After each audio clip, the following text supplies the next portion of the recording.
السلام علیکم ورحمۃ اللہ وبرکاتہ۔ محترم و معظم ناظرین و سامعین کرام، آج کے سبق میں ہم پڑھیں گے احکام تجوید کو۔ آپ کو پتہ ہونا چاہیے کہ قرآن مجید کو تجوید کے ساتھ پڑھنا نہ صرف ثواب ہے بلکہ قرآن مجید کو تجوید کے ساتھ پڑھنا یہ فرض عین ہے۔ لہذا ہر مسلمان جو قرآن کو پڑھنا چاہتا ہے، قرآن کو تجوید کے ساتھ پڑھنا اس کے لیے ضروری ہے۔ اسی لیے ہم نے یہ سلسلہ شروع کیا کہ ہم قرآن مجید کو تجوید کے ساتھ پڑھیں گے، سیکھیں گے اور انشاءاللہ تعالی تجوید کے ساتھ قرآن پڑھنا امت میں عام کریں گے۔ آج کے سبق میں ہم سیکھیں گے احکام تجوید کا سلسلہ نمبر جو عنوان ہے آج ہمارے سبق کا وہ ہے قلقلہ۔ سب سے پہلے ہم سیکھیں گے کہ قلقلہ کیا ہے، قلقلہ کہاں کیا جاتا ہے، قلقلہ کے حروف کتنے ہیں اور قلقلہ کی قسمیں کتنے ہیں، اور جہاں پر ہم نے قلقلہ کرنا ہو تو وہاں پر ہم قلقلہ کس طرح کریں گے۔ تو آئیے چلتے ہیں پہلی بات کی طرف اور سمجھتے ہیں کہ قلقلہ کیا ہے۔ تو لہذا آپ نوٹ فرما لیں کہ قلقلہ کہا جاتا ہے جھٹکے کو، جنبش کو،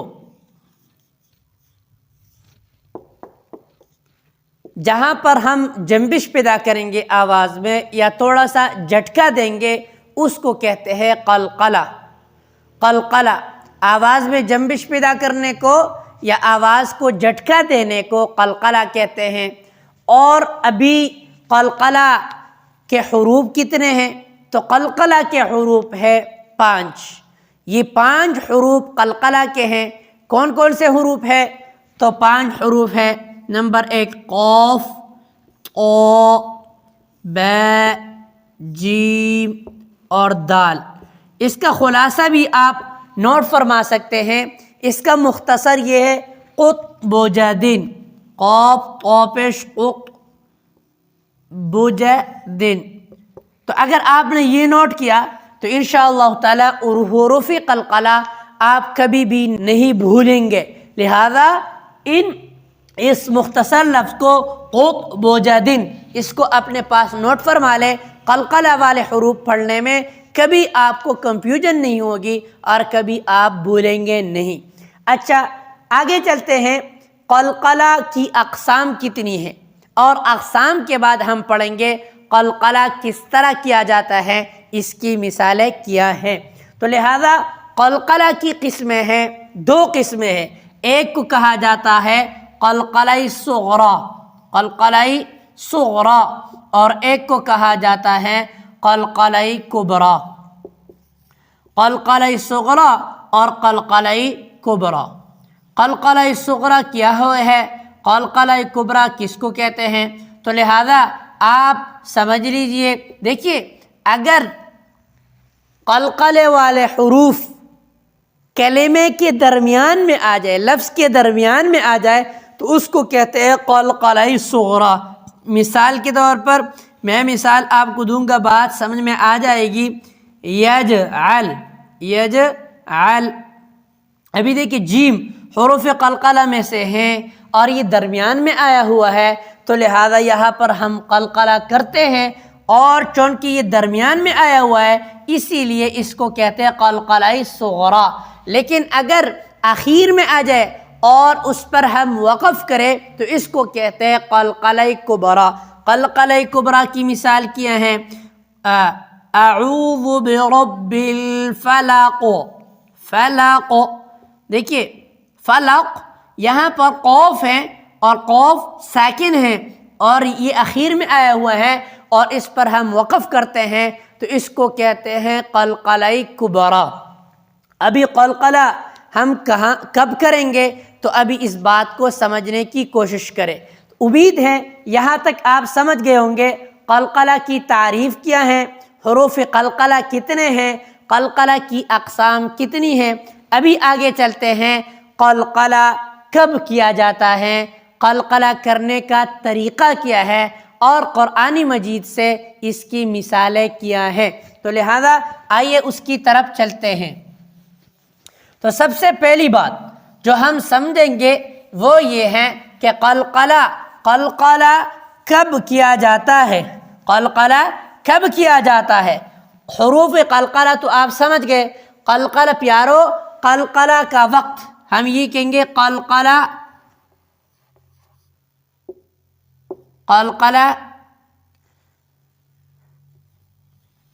قلقلے کا وقت یعنی یا مقام، قلقلے کا وقت یا مقام، یعنی کس جگہ میں قلقلہ کریں گے اور کب کریں گے۔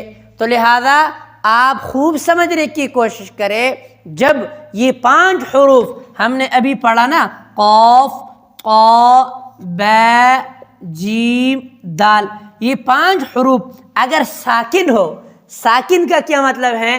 ساکن کا مطلب یہ ہے جس کے اوپر سکون ہو، یہ سکون کی نشانی ہوتی ہے، یہ سکون کی نشانی ہوتی ہے، یا یہ سکون کی نشانی ہوتی ہے۔ اگر آپ نے یہ سمجھا تو آپ ساکن کو سمجھیں گے، اور مطلب یہ ہے کہ اگر ان حروف کے اوپر اس طرح یا اس طرح یا اس طرح یا اس طرح یا اس طرح ساکن آ جائے تو اس وقت ہم قلقلہ کریں گے۔ اور قلقلہ کے حروف کی ادائیگی کا طریقہ کیا ہے؟ تو قلقلہ کے حروف کی ادائیگی کا طریقہ یہ ہے، قلقلے کا طریقہ کیا ہے؟ تو میں طریقہ ایک مثال آپ کو دوں گا، انشاءاللہ تعالی بات سمجھ میں آ جائے گی۔ سب سے پہلے یہاں عام مثالیں دے دیتا ہوں، پھر قرآن مجید کی آیتوں میں جہاں قلقلہ ہوتا ہے ایک ایک لفظ کی مثالیں دوں گا، آپ کو بات سمجھ میں آ جائے گی۔ اچھا، مثال کے طور پر یہاں پر حمزہ قاف زبر آقو، یہاں پر قاف کے اوپر سکون ہے، قاف ساکن ہے، تو اسی لیے یہاں ہم قاف میں ایک جنبش پیدا کریں گے، ایک چھوٹا سا جھٹکا دے دیتے ہیں، یہ قلقلہ ہوتا ہے۔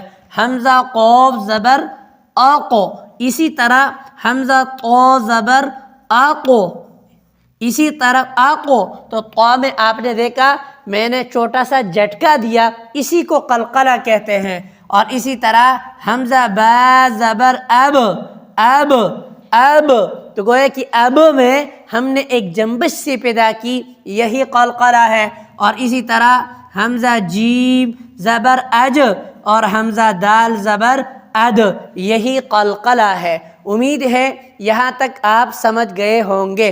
آگے چلتے ہیں اور آگے سمجھنے کی کوشش کرتے ہیں، قرآن مجید سے ان مثالوں کو سمجھتے ہیں کہ قرآن مجید میں حروف قلقلہ کہاں کہاں آیا ہوا ہے اور ہم نے ان الفاظ کا تلفظ کس طرح کرنا ہے۔ تو اس کو سمجھنے کی کوشش کریں۔ ان کی مثالیں اب ہم پڑھیں گے قرآن مجید میں۔ قرآن مجید میں قا کہاں آیا ہوا ہے، قاف کہاں آیا ہوا ہے، اور اس میں ہم قلقلہ کس طرح کریں گے، تو آپ کو بات سمجھ میں آ جائے گی۔ تو آئیے چلتے ہیں، حروف قلقلہ میں سے سب سے پہلے ہمارے پاس موجود ہے یہاں پر قاف کو کس طرح پڑھیں گے اور قاف کہاں آیا ہوا ہے۔ تو سورۃ الطارق میں ہمارے پاس آیت ہے وَالسَّمَاءِ وَالطَّارِقِ، دیکھیے وَالطَّارِقِ، یہاں قاف ہے اور قاف ساکن ہے، تو لہذا یہاں پر ہم آواز میں ایک جنبش پیدا کریں گے اور قلقلہ کریں گے۔ اسی طرح با ہے تو سورۃ اللہب میں ہے تبت یدا ابی لہب وتب، یہاں با میں ہم نے آواز میں ایک جنبش پیدا کی، اسی کو قلقلہ کہتے ہیں۔ اسی طرح قرآن مجید میں آیا ہوا ہے قط،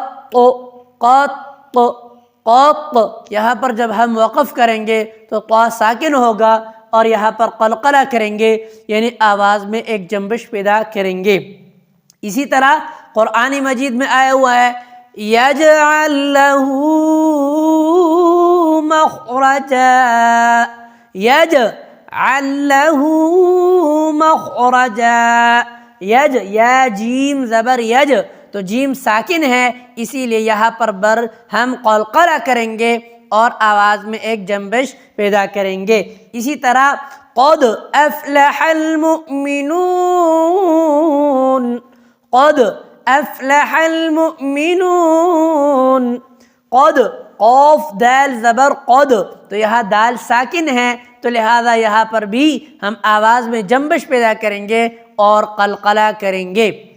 امید ہے آج آپ حضرات کو اس سبق میں آپ نے سیکھا ہوگا کہ قلقلہ کی تعریف کیا ہے، قلقلہ کی قسمیں کیا ہیں، قلقلہ کے حروف کتنے ہیں اور قلقلہ کب کیا جاتا ہے، تو آپ نے سمجھا ہوگا اور قلقلہ کی مثالیں کیا ہیں اور قلقلہ ہم کس طرح کریں گے، ان باتوں کو آپ نے سمجھا ہوگا۔ امید ہے آج آپ کو یہ سبق اچھا لگا ہوگا۔ اسی طرح ہمیں اگر آپ نے تجوید کے احکام کو سیکھنا ہے تو لہذا آئندہ بھی انہی اسباق کو سنتے رہیے۔ اللہ ہم سب کو دینی متین سمجھنے اور اس پر عمل کرنے کی توفیق عطا فرمائے۔ وآخر دعوانا ان الحمد للہ رب العالمین۔